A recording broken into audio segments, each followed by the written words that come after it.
महोदय, मैं माननीय मंत्री जी से जानना चाहता हूं कि TR3 के तहत वर्ग 1, 5, 6, 8, 9, 10 एवं 11, 12 में शिक्षा विभाग के अंतर्गत कुल 88,886 पदों पर रिक्तियां प्रकाशित किया गया। इसमें से महोदय मल्टीपल रिजल्ट जिसका आया है उसके बदले एक एक रिक्ति पर 2-2 रिजल्ट आ गया, 3-3 रिजल्ट आ गया। तो क्या उससे जो रिक्ति फिर बनी है उस रिक्ति के लिए महोदय क्या महोदय 15/1/25 के जारी प्रपत्र के आलोक में अध्याची शिक्षा विभाग क्या अध्याचना कर सकती है कि उनके जगह पर उन लोगों की फिर से बहाली हो जाए? माननीय मंत्री। अध्यक्ष महोदय, हमने अपने जवाब में स्पष्ट लिखा है कि 8886 पदों की रिक्तियां प्रकाशित किया गया था। आरक्षण रोस्टर के परिप्रेक्ष्य में बिहार लोक सेवा आयोग द्वारा परिणाम प्रकाशित किया गया है। उन्हीं विषयों कोटि में रिजल्ट प्रकाशित नहीं किया गया है जिसमें अभ्यर्थी नहीं है या न्यूनतम कट ऑफ अंक प्राप्त नहीं कर पाए हैं। वर्तमान में TR3 के तहत पूरक परिणाम जारी करने का कोई भी प्रस्ताव सरकार के समक्ष विचाराधीन नहीं है। स्पष्ट है, जब कोई अभ्यर्थी नहीं है। नहीं, अभ्यर्थी है महोदय, अभ्यर्थी है नहीं है तो 6 से 7 हजार महोदय, 6 से महोदय 6 से 7 हजार तो ऐसे अभ्यर्थी हैं जिनका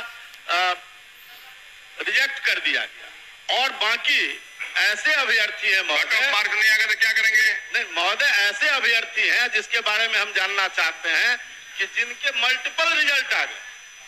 मल्टीपल रिजल्ट आने के कारण उसमें से कई लोग छट गए, तो जो छठे जिस स्थान पर से उतनी रिक्ति फिर रह गई, उस रिक्ति पर लोक सेवा आयोग ने अध्याचना किया है कि शिक्षा विभाग अगर ये अध्याचना करे, उन्होंने अपने पत्र में स्पष्ट किया, वो पत्र भी मेरे पास है महोदय, यही वो पत्र है, और उसने मांगा है कि अगर शिक्षा विभाग ये अध्याचना करे तो हम उस पर बहाली करने को तैयार हैं।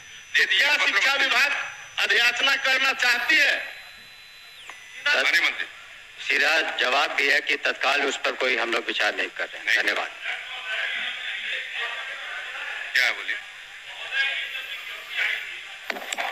ये जब विज्ञप्ति आई थी महोदय तो उस समय अभ्यर्थियों से प्राथमिकता लिया गया था। आप 1 to 5 में जाना चाहते हैं, 6 to 8 में या 9, 10 में। प्राथमिकता देने के बावजूद एक अभ्यर्थी का 3-3 जगह रिजल्ट दिया गया है और ये सदन को गुमराह किया जा रहा है कि कट ऑफ के अंदर लोग नहीं आए। कोई गुमराह नहीं कर रहा। बल्कि महोदय वो सब पब्लिक में है महोदय, कट ऑफ इक्वल जो कट ऑफ आया है उसके इक्वल मार्क्स रहते हुए भी केवल एज के चलते हजारों की संख्या में विद्यार्थियों का चयन नहीं हुआ। इक्वल नंबर है लेकिन एज के चलते इनको बाहर रखा गया है। कुछ लोग 1 नंबर से हैं, सब मिनिमम एलिजिबिलिटी पॉइंट से ऊपर वाले बच्चे हैं।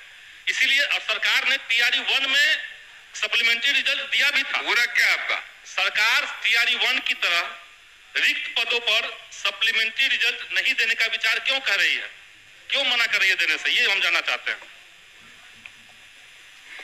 हम लोगों ने इस पर विचार किया था और जो BPSC एक इंडिपेंडेंट कमीशन है और वो अपना निर्णय लेता है, और जो निर्णय उन्होंने शुरू में एक बार प्रकाशित किया कि बाद में किसी तरह का उन्होंने जो भी मानदंड रखा था उसी के आधार पर रिजल्ट निकला। बहुत से ऐसे एग्जाम होते हैं जिसमें सप्लीमेंट्री नहीं निकलता है, तो इसमें तत्काल कोई सप्लीमेंट्री हम लोग की मांग की रिजल्ट दिया जाए। जो उसमें तो अभी और भी उसमें मई महीने तक, आपको बता दें मई तक आपको चौथा 5वां भी होने वाला है, तो चौथा भी होगा, तो बाकी में होगा, लेकिन अभी तत्काल इस पर विचार नहीं कर रहे हम लोग। महोदय पूरा पूछिए, पूरा पूछिए। अध्यक्ष महोदय,